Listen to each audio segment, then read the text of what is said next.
All right, so good morning everyone to this webinar on what's stopping us maximise productivity and performance. Well, being a bit of an optimist, I've actually flipped the title into how do we maximise productivity and performance in this sort of environment where we're all being asked to do more with less.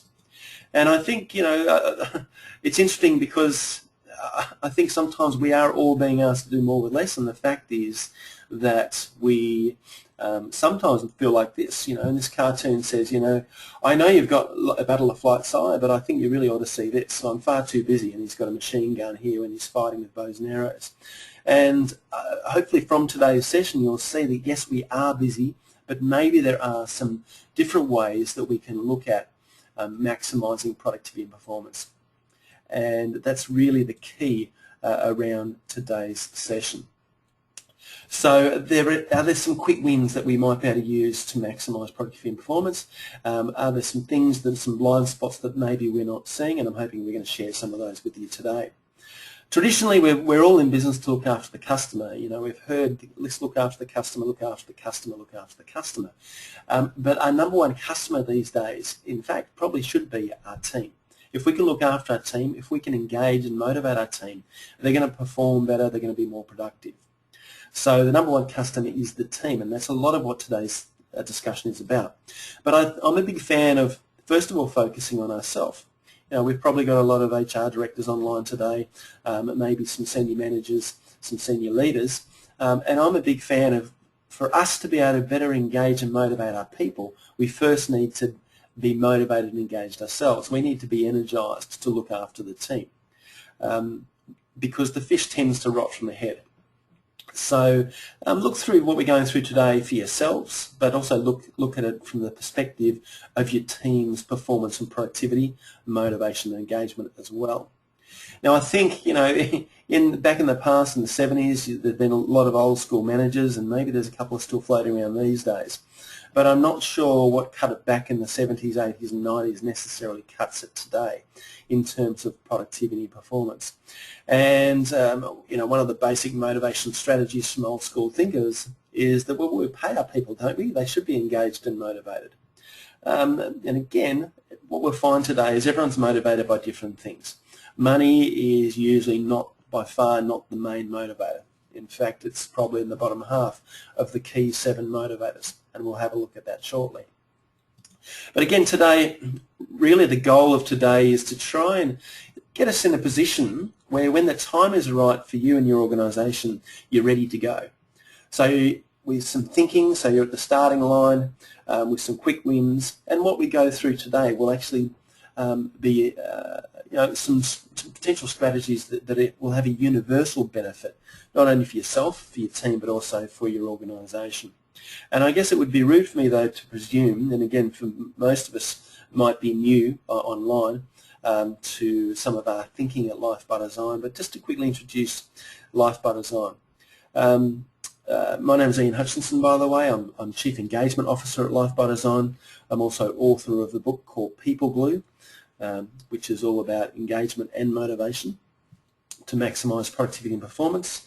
Our whole approach to engagement is kind of a unique one. It sort of flips engagement and motivation, productivity and performance on its head.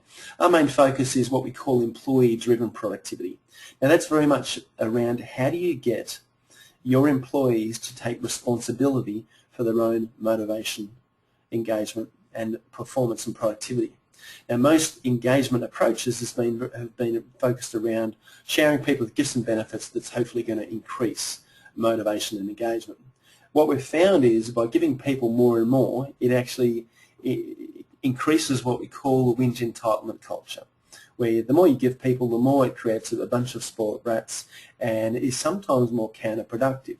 Now we've worked with most of Australia's top 10 companies, actually, and many best employers over the last 10 or 15 years that we've been around. And as mentioned, some of you may be familiar with the People Glue book. It's actually now just gone to its 3rd print.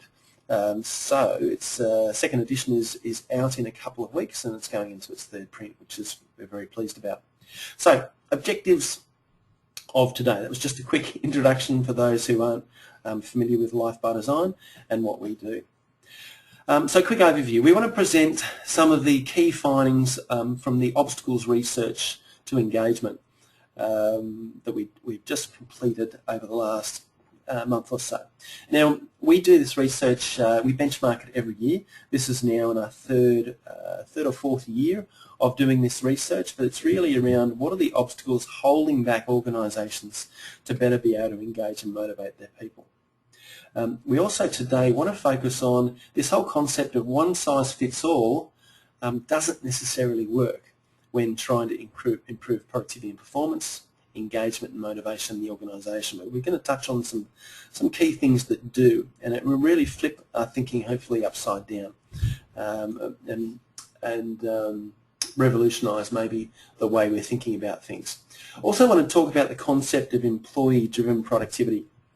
Already touched on that, but this is very much around how do we get employees to take responsibility for their own engagement, motivation, and therefore productivity and performance. And if we have time, I want to show you how 70 actually to 90% of engagement and productivity can be driven by the employees themselves. And if we don't get to prove that to you today, we will send you a link to a quick tool, a sample tool that you can use to prove it for yourself. But the good news is with employee-driven productivity, 70 to 90% of engagement, motivation, productivity and performance can be driven by the employees themselves. They're just not aware of it yet. And the fifth thing we want to do is just really illustrate how understanding individual motivators or engagement drivers for individuals can increase productivity and performance. All right, so let's get into today's topic. Now, we've researched, and many of you might have been part of this research, we've researched HR directors, HR leaders recently, and again we do this about this time every year, and you'll see that there's quite a spread of different size organisations here, but the main cluster is 100 to 500 employees, but there's quite a few that were right up there with the 5,000 plus employees as well. So quite a spread. We did ask the question, what do you consider the most important HR priority in your organisation moving forward? Performance and productivity, engagement and motivation, or cultural change? Now, it's interesting because if we look at productivity and performance, engagement and motivation, I mean, they're both right up there. But the interesting thing around this is, we basically put productivity and performance, engagement and motivation in the same bucket. Because the fact is, and I think most of you would all agree, is that we're all being asked to do more with less. That is just a fact of life. Therefore, right now, productivity and performance is therefore the key. How do we maximise productivity and performance of our workforce? Because we're all being asked to do more with less. How do we do that? One of the most effective ways is engagement and motivation. But one of the most effective ways of engaging and motivating people is through what we call employee-driven productivity. This is where we get individuals, employees, workforces to take responsibility for their own engagement and motivation, so therefore they'll be more productive and perform better, which is great in an environment where we're all being asked to do more with less. So we think productivity, performance, engagement and motivation are really one and the same thing. It's kind of a chicken or an egg. I think we want to engage and motivate people because we want to maximise productivity and performance. That's really the bottom line. But how do we do that? How do we do that effectively? But let's take a step back for a sec, because we also ask the question, how many organisations are planning to do engagement research this year? So, as you can see, 65% said that they would be, 18 to 19% said no, they won't be, and 15 to 16 said, yeah, look, maybe, we're not sure. So let's take a look at engagement research to start with, because I want to sort of look at the history of engagement research for a second here. Because the fact is, wouldn't it be nice if we all had 100% of our workforce engaged and motivated 100% of the time? That would be great. That would be utopia. But the fact of the matter is that's not necessarily the case.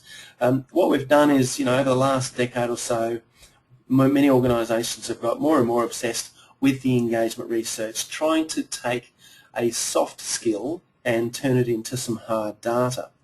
But it's got more and more complicated, and not only that, many organisations are spending 80% of their time in the research and only 20% of the time on effective implementation. We'll talk about that in a second. And by the way, and you're almost better not doing engagement research if you're not going to do anything about it. So many workforces kind of get frustrated or let down when the organisation does engagement research but doesn't really take action, doesn't really listen to them, doesn't really put in place initiatives based on the research findings. So you're better off almost not doing research than doing research and not doing anything about it. But when you look at the research broad brush, you'll find that roughly, and this is very generic across the board, but Gallup has pretty much identified that about 20% of our workforce are what we call the toxics, or we call them the toxics. These are the ones that they don't enjoy their life, they don't enjoy their work, but they're really happy coming to work to make sure you don't enjoy yours either. So these are kind of the toxics. Now for this sort of group, you know, these are the ones that really drag the rest of the culture down. Ideally what we're looking at is the next group, and these are kind of the complacent coasters. Now this is about 60% of our workforce. These are the ones that we haven't given them a good enough reason to leave yet, but these are the ones also that have got a great opportunity to maximise productivity and performance a lot more. So these are the complacent coasters, roughly about 60% of your workforce. And then you've got the eager beavers. Now the eager beavers make up about 20% of your workforce. These are the ones that love working, you know, in your organisation. Gee, they'd love to buy shares in the company if they could, and they don't understand why the complacent coasters aren't really enjoying what they do, and certainly the toxics are really dragging the eager beavers down. So this is fundamentally, you know, the broad brush looking at what we want to do is to try and get the toxics and the complacent coasters into this eager beaver category. And the question is, well, great, but how do we do that? By the way, as well as retaining, and not only retaining, but really engaging the eager beavers as much as possible, because we surely don't want to lose them. If we look at engagement, and you know, why is it important? Why is productivity important? Well, let's just take this quick case. If you've got 1,000 employees and each employee on average is making a salary of $80,000, that's an organisational spend of $80 million. Now, if you break that down on a per week basis, it's almost $1.7 million per week in human capital spend. Usually human capital is one of the biggest spends of any organisation. So the question really is, what are we doing to maximise that spend of $80 million? And how can we make that $80 million spend more productive for us? How can we make that $80 million spend performing for us more productively? And that's really the question. Engagement and motivation is one of the key factors to that, but even better than that is employee-driven engagement, employee-driven productivity. So we went on with the research and we had a look at, you know, what are some of the roadblocks that you're experiencing at the moment to activating engagement initiatives. Well, you know, some people said, well, focusing on other initiatives is one of them. Others said restructuring mergers. Others said global directives from the top down, and this is certainly the case we're seeing in many organisations, international-based organisations. Limited budgets is another one. But the real meat of the research that intrigues me the most, that I find the most interesting, is when we look at of the engagement. Well, basically, what are the key obstacles holding you back? Now, this looks pretty sort of detailed and complicated, so I'm going to make it real simple. And let's look at it in this much more simple way, and I'll show you the data over the last couple of years. So, and you might think about this as I'm going through these 6 key obstacles to engagement. You might think about which ones are the most relevant for your organisation. So if we have a look at the first one here, in no particular order, by the way, so I'm just going to share the 6 and get you to have a think about which ones are the key ones getting in the way for you. So one of them is inaction. So maybe we're doing the engagement research, sure, or maybe we're not even doing engagement research, but we're not doing anything to try and maximise the productivity and performance in our organisation by increasing motivation and engagement of our people. So inaction is a key obstacle for many organisations. And as I said, you're almost better off not doing engagement research than doing engagement research but not doing anything about it, inaction, because it can actually disengage your workforce even more if their views aren't being paid attention to. Next one here is ineffective solutions. So we're putting in place solutions, but maybe we're not sure that they're really getting cut through. Some of you might have heard me talk about the fruit bowl scenario. I know there's a couple of major banks that spend about $100,000 a year on fruit bowls. Every Monday morning there's a nice big fruit bowl. Is that a good engagement motivation strategy? Not sure, but it's, you know, certainly, and I know my brother is one of the organisations that does this sort of initiative. He says that people certainly fight over the best fruit in the morning, so I'm not sure it's a good engagement motivation strategy, but take this initiative away, it's certainly a good disengagement strategy. So you've got to be really careful about what strategies you put in place, make sure they're effective. And this is one of the challenges for many organisations. We're putting in place some initiatives, but we're not sure that they're really getting the cut through, or we don't know why they're not. Or we're sharing people with gifts and benefits, but in actual fact, what it's doing is just creating a whinge entitlement culture. The more we give them, the more they expect next Christmas. Next one here is leader buy-in. Gee, we're not getting commitment from our leaders around engagement and motivation. They're off doing other priorities. They're not really focusing on engagement and motivation. They maybe think that it's a human resources issue, or they maybe think it's not that important at the moment with everything else going on. But as we've suggested, if we're all being asked to do more with less, the key factor is therefore productivity and performance, particularly if it's such a big spend of any organisation. So therefore we certainly would want leaders to buy into the concept that engaging and motivating our people is one of the most effective things that we can do to increasing productivity and performance. But maybe we don't need to shower them with gifts and benefits. We'll come to that shortly. Maybe there's things we don't need to do that cost all that much. Maybe there are some simple ways that can make a bigger difference. Number 4 here is some of the challenges or obstacles getting in the way of properly being able to engage and motivate people for better productivity and performance is, look, we don't have the skills, tools or resources. Or leaders go, look, I'm not a trained psychologist, coach or counsellor, understandably. So we need to have some really simple, easy to use tools and systems that are going to provide for better engagement and motivation. We'll talk about that shortly. Then the big favourite is, gee, we're just time poor. I don't have time to invest in increasing the engagement and motivation of my people or my teams.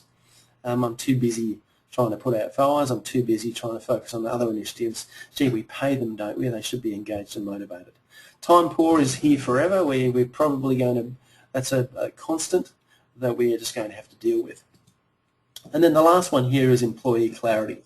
So this is where psychologically most employees know what they don't want, but fewer know what they really do want.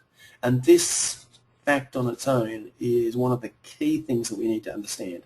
To properly be able to engage and motivate people, employees know what they don't want, fewer know what they really do want. Now, again, we're going to come back to that. So they're the top 6 reasons why we haven't been able to engage and motivate effectively over the last couple of years. Now let's look at the research from 2011. So this is from a couple of years ago.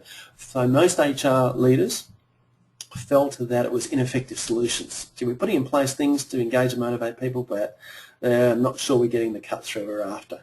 Time poor sitting there as well, followed by skills, tools and resources. You'll notice employee clarity is further down the bottom of the list. Then if we look at last year's research, lo and behold, what we're finding here is that employee clarity is now coming up on the agenda. People are starting to realise that the fact is that many employees just don't know what they want. So how can we properly engage and motivate them? So this is a really interesting one. And inaction is another one up here. Gee, maybe we're doing the research, but we're not doing anything about it. We're waiting for the best solution. We're maybe researching. We know that we were doing solutions before. They weren't that effective, so we're looking for other solutions, but we're not sure what they are. to have the biggest impact, so therefore we're procrastinating potentially. Leaders are starting to buy in a little bit more. We're realising that tools and resources would be useful. But let's look at the research just from a couple of weeks ago, and we can see here that time poor is increasing. Yeah, sure, we're all being asked to do more with less. There's not much we can do about that apart from get really clear around what the priorities are.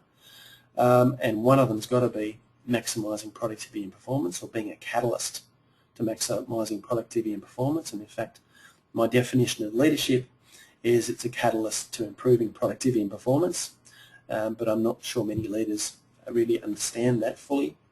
And we can see here that employee clarity is still right up there, but we're now starting to realise that actually I need some tools and resources.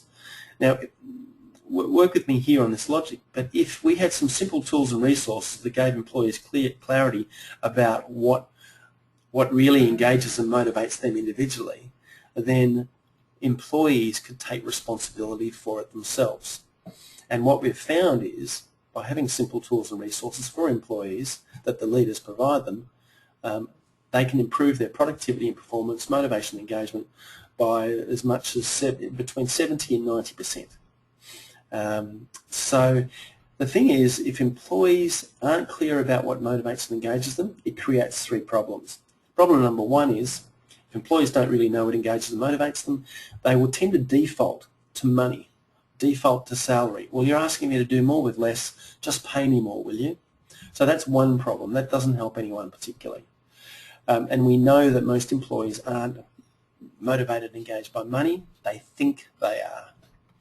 So problem number two with employees not being clear on what really motivates and engages them is that their leaders, therefore, can't properly engage and motivate them. So if employees don't know, all the leaders can do is guess, all HR can do is guess. Sure, you go and do engagement research, it will give you some general themes, but as I'll allude to in a moment, engagement research has its flaws because it's too generic. So problem number one is employees default to money. Problem number two is leaders can't engage and motivate people properly if individuals don't know what engages and motivates them. And thirdly, and what's most important to employee-driven productivity, is if employees don't know it really engages and motivates them, then they can't take responsibility for it themselves. So we'll come back to the clarity piece in a second, but employee clarity is the key. And we've found this over the last probably 5 to 8 years. Get employees clear on what engages and motivates them, and they can take responsibility and control for most of it themselves.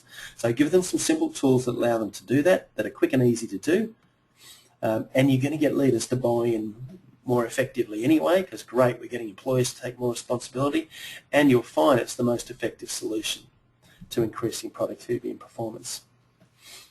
Because generic solutions, one-size-fits-all solutions, we found hasn't worked. It probably never will, because everyone's motivated by different things. So then the question alludes to, well, who's responsible for engagement? And traditionally what we've found is, a few years ago, ask most cultures who's responsible. Most of them will say human resources because they do the engagement research. Then people leaders, yeah, okay, look, we're meant to be looking after our people and our teams a bit better. Very few employees have taken responsibility previously for their own engagement and motivation. The new model now is turning that on its head. Who's responsible for engagement? Yeah, sure, everyone is responsible for engagement and motivation, but it's just that each of these three stakeholder groups are responsible for a different set of tasks. Human resources, if you want to, but there is a case for not, go and do your engagement research and then put together what we'd call organisational engagement plans. So based on the engagement findings, let's put in place some broad brush initiatives based to try and plug the holes there. But what's even more effective than that, and many organisations are now starting to do this, is getting leaders to take responsibility for engaging and motivating their people and putting together team engagement plans, what we call TEP. A team engagement plan. Team engagement plan is more effective than an organisational plan because it's more customised to the individual team members and the needs and wants of those. But what's even more important than a team engagement plan is a personal engagement plan. So what we call a PEP. So a personal engagement plan is each individual employee identifying what are their top engagement drivers or what are their top motivational drivers. And by the way, a quick distinction, when we're talking to leaders and organisations, sure, we talk about engagement. When we're talking to individual employees, we tend to use the term motivators because engagement is a very employer-centric term. Employees go, well, the only reason you're interested in talking about engagement is because you want to engage me to have a better impact on the bottom line. But have a discussion around what motivates me. Oh, okay, that's very employee-centric. Happy having a discussion around what motivates me because that's what's in it for me. But putting together a personal engagement plan is key for the individuals. And we don't call it engagement plan, by the way, when we talk to individuals. And what we find here is that if employees can get clear about what are their key motivational drivers, they can take responsibility for most of them themselves. And the nice thing about that is once employees take responsibility for themselves, it takes the heavy lifting is all done for people leaders and human resources, and it empowers the individual. And they realise that actually most of these things are in control of myself. So if individuals in a team put together personal motivational plans or personal engagement plans, and I'll show you a structure for that shortly, then their leader can then sit down and have a discussion with them individually, and from the findings of that start to pull together a team engagement plan. And then in theory, all the leaders from the organisation could get together and pull together the strategies they've identified to create an organisational engagement plan. So as you see from this approach, we're building an organisational engagement, motivation, productivity and performance strategy from the grassroots up rather from the top down. The top down has lots of holes in it, lots of gaps in it, because it can only focus on the general population, not on specific individuals. Building from the bottom up empowers the workforce. It reverses the whinge entitlement culture because it gets individuals to realise that actually they're in the driver's seat of their own destiny and they should be more self-responsible. So to make this everyone's responsibility, it's therefore got to be simple.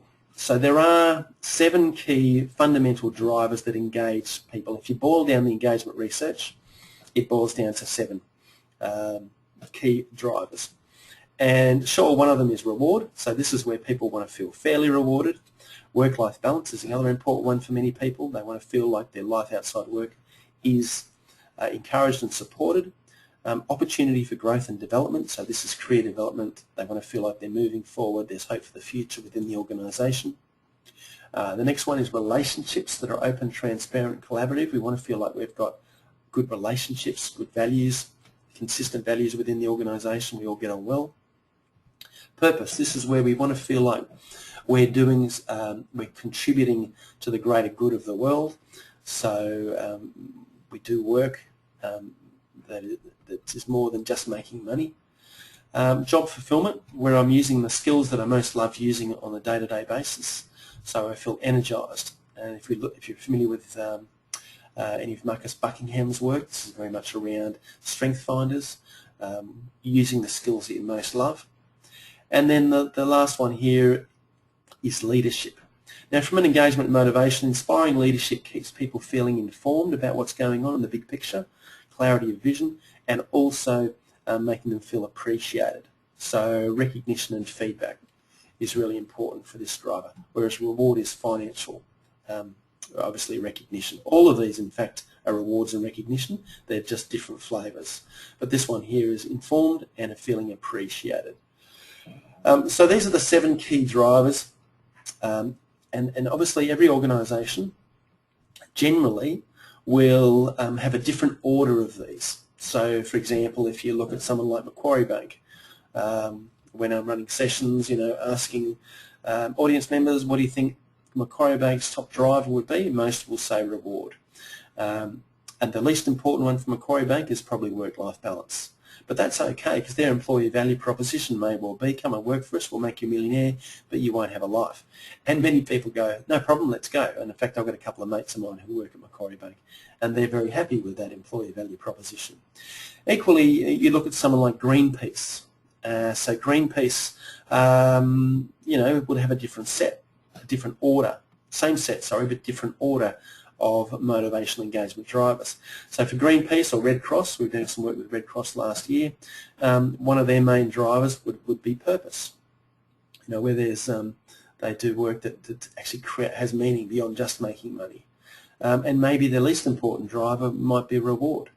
So in Greenpeace's case, I'll throw myself in front of a nuclear ship on a voluntary basis, won't get paid for it, no problem at all. That's what I love doing. So you can see how it depends on the culture, depends on the organisation, these can change.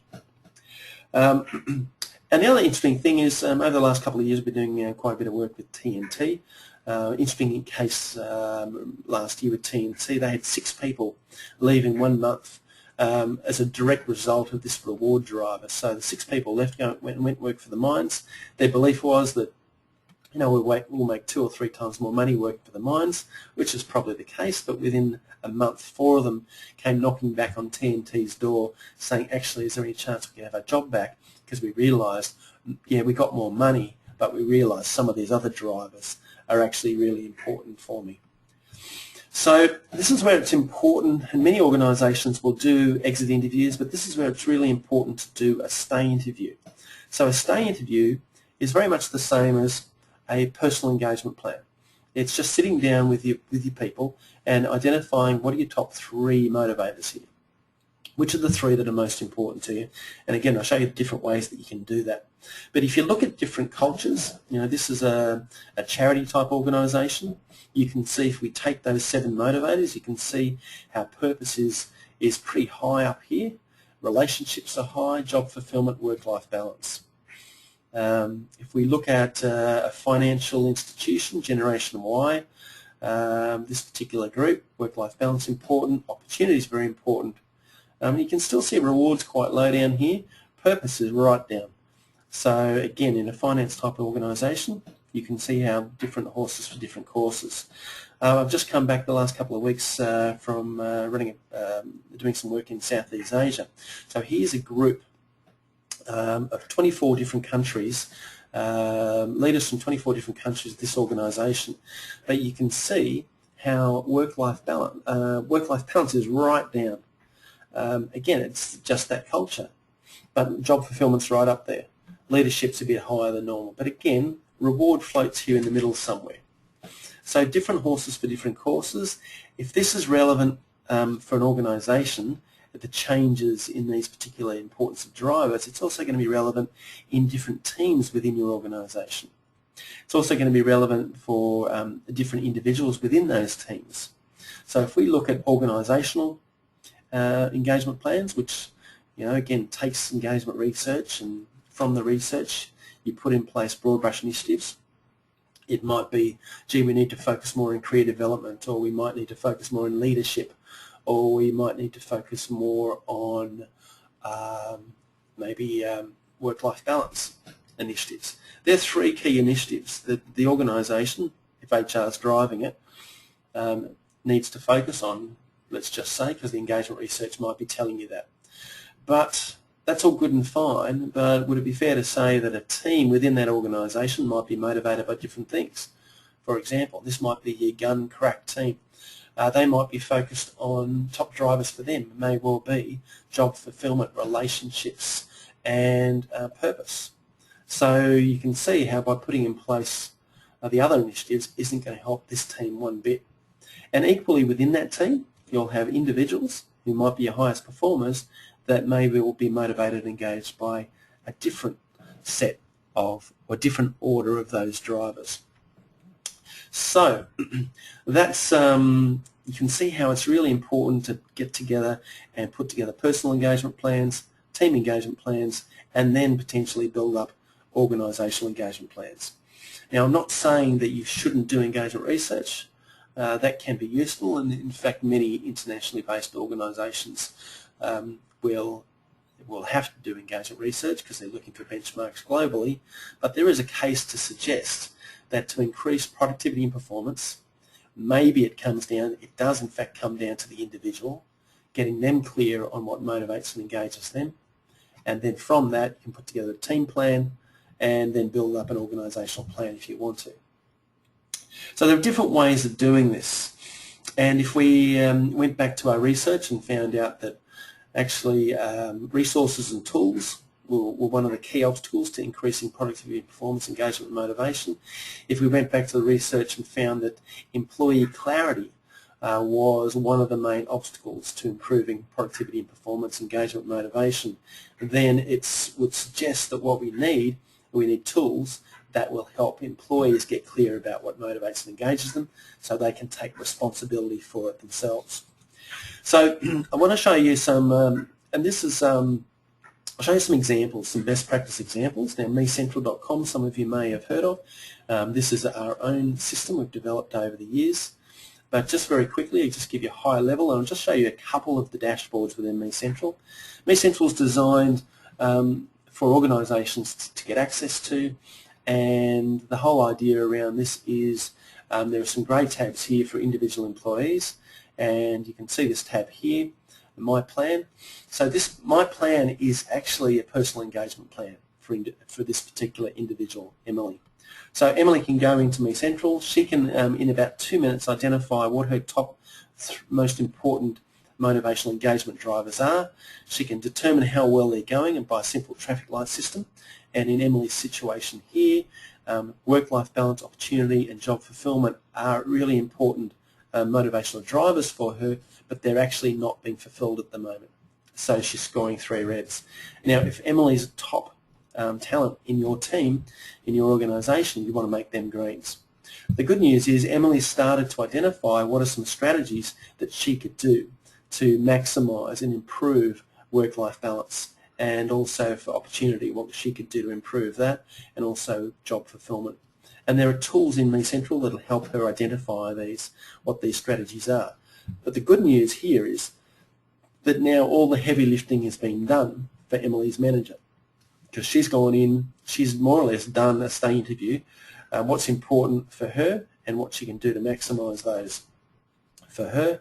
And usually, again, what we find is that 70 to 90% of these strategies the individual employee can control themselves, which is the good news. So there's 5 key tabs in MeCentral. The first 2 here are the grey ones are for individual employees. And this is the My Plan, as we've just shown you, which is the personal engagement plan. There's also the My Journey, which has got all the other resources and tools in there for individuals. And then you've got the 3 orange tabs. Now, if you're a people leader, you can activate those tabs. But I'm just going to show you the team engagement plan. And the team engagement plan here is for each individual leader. What they can do is invite all their team to come into their team dashboard, and from that it'll suck in their data and they can see which of the drivers is being fulfilled and which aren't. So in this particular example here, if this was my team, I can see that leadership is being nicely fulfilled. It's a green. Job fulfillment is as well, work-life balance, but opportunity and relationships are scoring a red, and rewards going okay, and purpose is on the cusp. So I probably want to, for my team, want to be focusing on strategies that improve opportunity and relationships. And in this tab, I can now go down and I can now set strategies under each of these drivers that will actually help improve that for my team. Now, keep in mind, if Emily is in my team, opportunity relationship is something I want to focus on generally for the team. But if Emily is in my team, she had opportunity as well, and she didn't have relationships. But still, for her, I've got to make sure that she keeps the momentum going with these. Now, she's identified the strategies. She can take control. 60 to 70% of these strategies herself anyway, which is great news for me if I'm her leader. But I also want to have a team engagement plan as well. And then there's a section here called the Leaders Lab, and that's resources for leaders to better understand each of these drivers and what strategy ideas for each one. And there's also a team dashboard where it invites all your team members into your dashboard, and you can see in one snapshot a quick overview of their motivators. And wouldn't it be nice to understand what really makes each of your people tick and what they've identified that would help improve those drivers for themselves that they can control. So when you're checking in and doing reviews or doing having a coffee chat, hey, how nice would it be to understand what the top 3 motivators are and use this as a starting point to check in? Because this now becomes, if we're looking at a performance review, most performance reviews are very much focused on the outcomes of the role. Here's the role, here's what we want you to achieve, and this is how they cascade down from the goals of the business. That's all good and fine, but it's very employer-centric.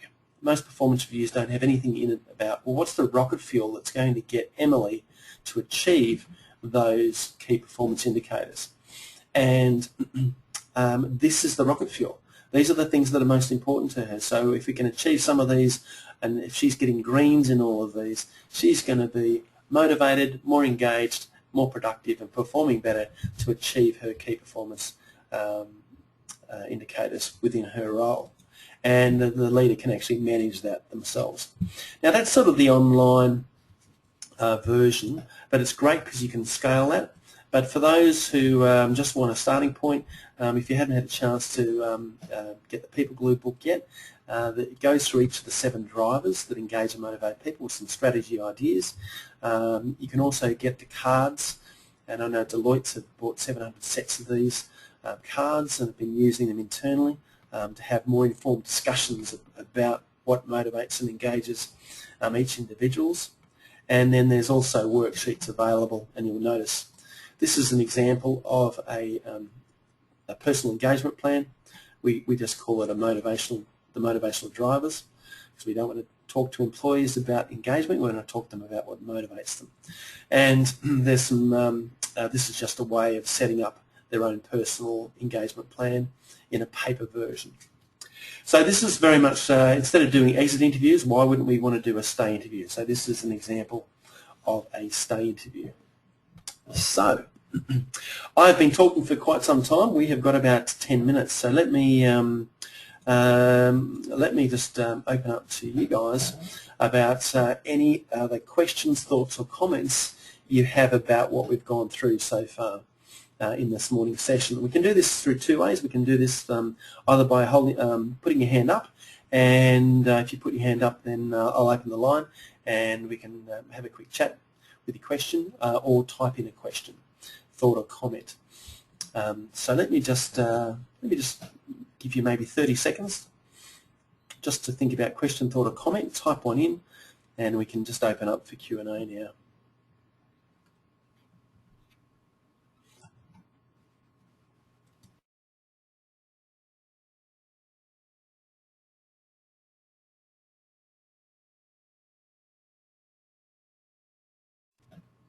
All right, or you can put your hand up if you like. All right. Okay, so we've got a question that's come in here.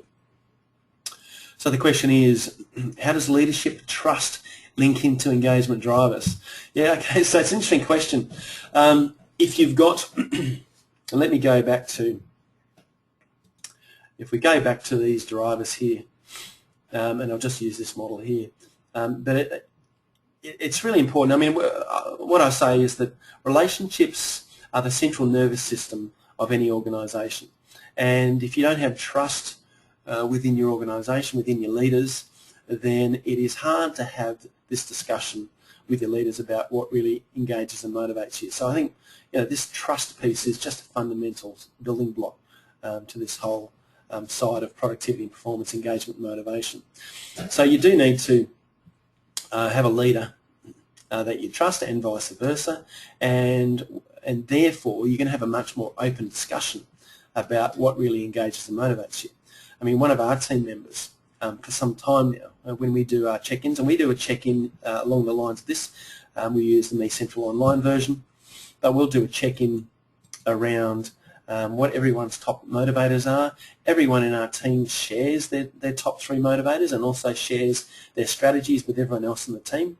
And because of that, we're able to help maximise everyone's engagement and motivation and create a win-win, a win for the individual, but also a win for Life by Design as well.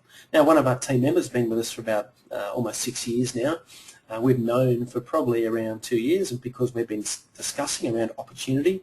Opportunity is an important driver for her. We've been discussing around how to maximise opportunity, and in smaller organisations you do hit the ceiling a lot quicker than in larger organisations with opportunity and growth and development. So actually next week one of our team are actually leaving, and we have been encouraging her and supporting her to make that transition for herself, and she's moving into a space which is similar to what we do, but slightly different, and she's been very excited about that, and we are totally have been supporting that, because we understand, and almost if you do this with your people, as a leader you should almost understand when they're going to leave almost before they do.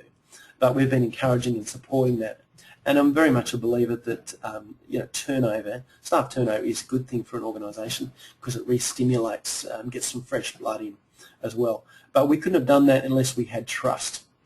So I know Stephen Covey has written a book about the speed of trust, and it is a very important piece.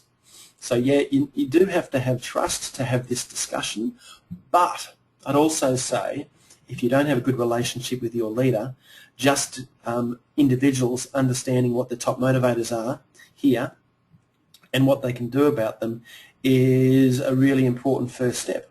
And you don't necessarily have to therefore link up with your leader into their dashboard. In this particular Me Central scenario, you could just print this out and then have a chat with them about whatever you want to have a chat with them about. Some employees won't want to have a discussion around work-life balance because they think that their leader is motivated by reward and opportunity, and therefore work-life balance might be a sign of weakness or slacking off. It's interesting to see in most organisations, job fulfillment and work-life balance are two of the most important drivers for Australian workforces. So yeah, so I would just say that trust is an important fundamental factor within any organisation. Obviously, to have a rich discussion, there needs to be trust, but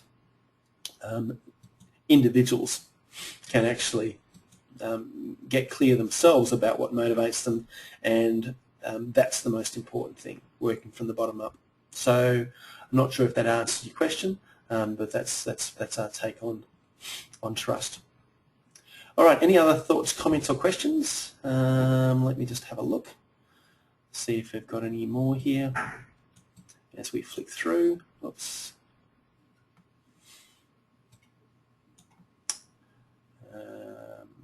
All right.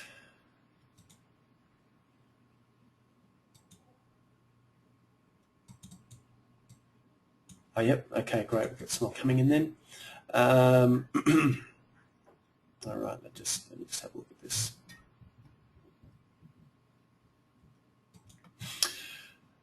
All right. Sorry, just having a bit of technology challenges here. Okay, I'm working with an organisation to improve employee engagement.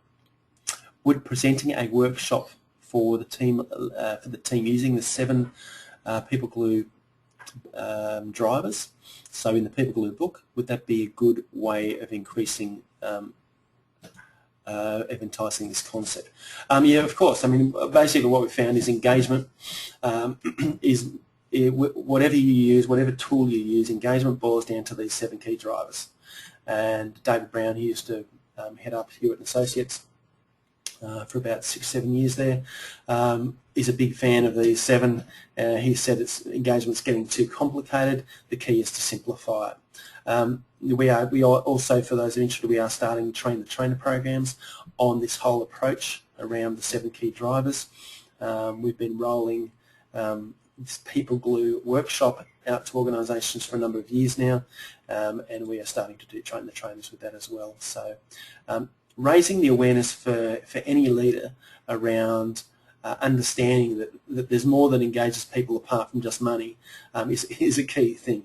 And the other thing is, for many leaders kind of default to, well, the main things that motivate people are opportunity and reward. That might be the case for them, but it's not necessarily the case for other people. And leaders need to understand that that they shouldn't look through other people through their own set of eyes. And just because they're the top motivators for them, reward and opportunity, let's say, don't assume they're going to be the top motivators for other people in their team. It could well be work-life balance and relationships and purpose. So this is why employee clarity is so key to really maximising employee-driven productivity. Getting employees clear on what motivates and engages them is a really key first step. All right, so thanks for that question. And happy to chat with you about maybe different ways of rolling that out within organisations. This is okay, next question. This is a very different way of thinking and talking about engagement. What tips do you have for implementing employee-driven engagement in terms of planning and upcoming comms? All right. Yeah, this is a different way of looking at engagement because it looks at engagement from the bottom up rather than the top down. Top down is sharing people with gifts and benefits, trying to put in place broad brush initiatives, whereas this is very much looking from building the bottom up, getting employees to take responsibility themselves. Let's just see. So the question is, what tips do you have in implementing an employee-driven engagement in terms of planning, setup and comms? Okay, so the key is to get leader buy-in to start with. So the fish rots on the head. So the key is with any employee, with any organisation, we tend to start with, let me just see if I can find some examples for you. Okay, we tend to start, I'm just going onto our website to show you there's two basic forms of programs. All right, so let's see if we can unpause that. Okay, great. So there's two types of programs we run. The first one is looking at, this is the People Glue program.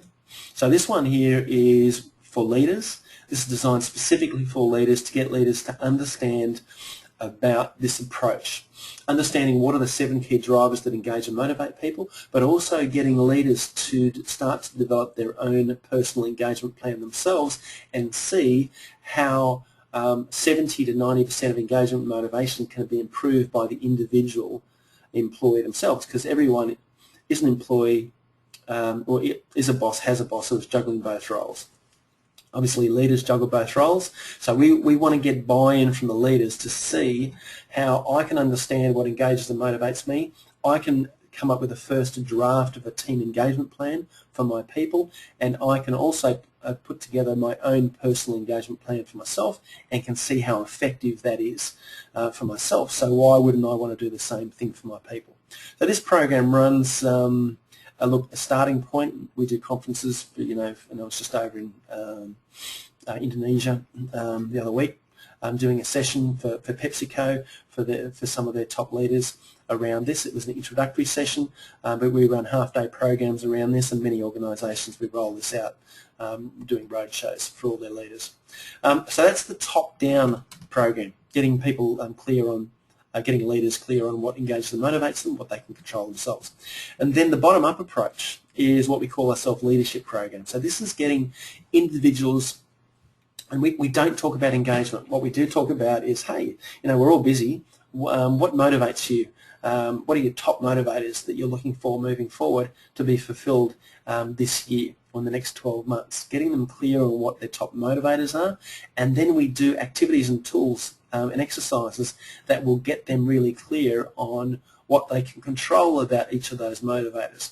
So this is really designed to help individuals come up with their own personal engagement plan and realise there's a lot more they can control than they thought they could, and it's not about the leader sharing me with gifts and benefits. It's about me and what I can do. Now these two hand in hand are perfect because, and we've in many situations run programs where we run all employees through this initiative, and then in the afternoon we run leaders through the People Glue initiative, and then everyone's equipped to then, particularly leading up to performance reviews, everyone's nicely equipped to go and have a much richer informed discussion, and everyone's on the same page, and all the heavy lifting has been done for the individual, but also for the leader. So now they can have a richer, much more informed discussion with each of their people. So I hope that helps. There are also there are also a lot of tools and resources. You can go to our website, and we'll send you a link to this if you want, if you'd like. MeCentral, the Ultimate Engagement Toolkit. So this is this one here will actually, I think in this pack you get a People Glue book, the card set, some worksheets, some coaching questions, that sort of thing, how to do that. So this is really for leaders, how to do a personal engagement plan or a stay interview. So that's that one. So let's go back to. Hope that answers that question. Whoops. Hope that answers that question. Let's just kick into. Oops. Where have I lost this here? All right. Now. I seem to have just lost this 1 minute. Apologies here. Yeah, look, there's one more question there. Look, unfortunately, we might try and get back to you individually on that question because I'm very conscious of time. We have hit the 10:30 mark. So for those of you who are interested, what we'll do is we'll send you out a link to a recording of this webinar. We will also send you a link to an example demonstration tool. We'll send you the one for job fulfillment because job fulfillment for most people is a really important driver. So you can see from that online tool, which is just one of the many tools within MeCentral, how you'll be able to improve your productivity and performance through job fulfillment, and how you can improve job fulfillment yourself. And what we find with that tool is that, and we've done this with over 50,000 employees, is something like 90% of people can improve your own job fulfillment yourself, and usually about 50 to 60% can get in the top 10% of the population. Also send you a link because it popped up for some of the other programs and initiatives that will help along the path here. For those that also want to link up, you can link up with me on LinkedIn. I know that this discussion is a lot bigger than just 60 minutes. So for those who are interested, just link up with LinkedIn and we can keep the discussion going that way. But objectives of today was to just give you some of the high-level engagement research findings around the obstacles research that we do each year. To try to give you some thinking around how one size doesn't fit all, but in fact working from the bottom up is really the key to engagement, productivity and performance. A bit of a taster in some of the thinking around employee-driven productivity, and that's really started with getting employees clear about what motivates and engages them, and that 70 to 90% of engagement, motivation, productivity can actually be driven by the employees themselves, and we'll send you a link to the tool that'll prove that for you. And really just understanding that it's all about individuals, and it's not about umbrella solutions, it's about understanding individual motivators, and that's the key to increasing productivity and performance. So look, I'm happy to stay online for a couple of minutes. I know that we're all being asked to do more with less, we're all busy, but for those that want to stick around, conscious of time, and the promise was to finish at 10:30, it's now just after 10:30, and but for those that want to stick around, I'll stay online and we can discuss this further if you like. So in the meantime, my name's Ian Hutchinson. I hope that you found this webinar useful, and if we can be of any further help in any further way, then please let us know, and we'd be more than happy to have a chat with you about your particular situation, your organisation. But in the meantime, thanks and have a great day. Cheers.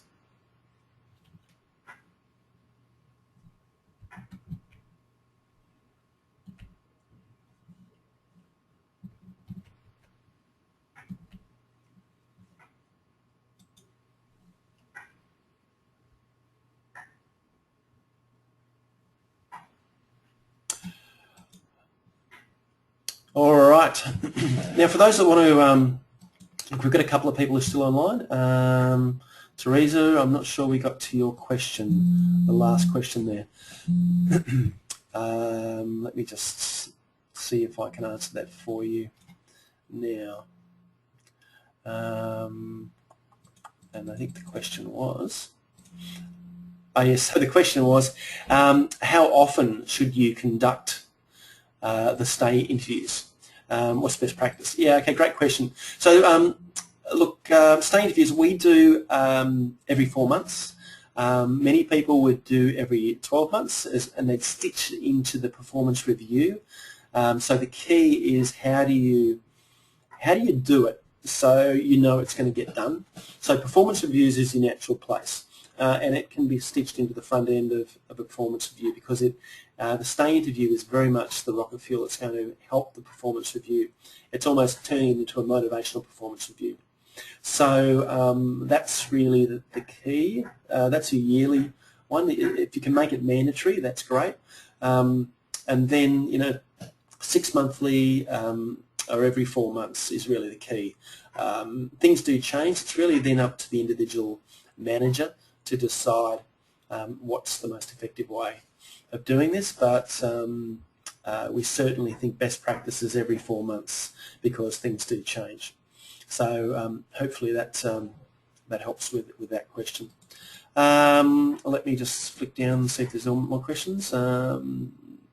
Okay, no, that's fine. Great, Teresa's saying it answers your question. Thank you.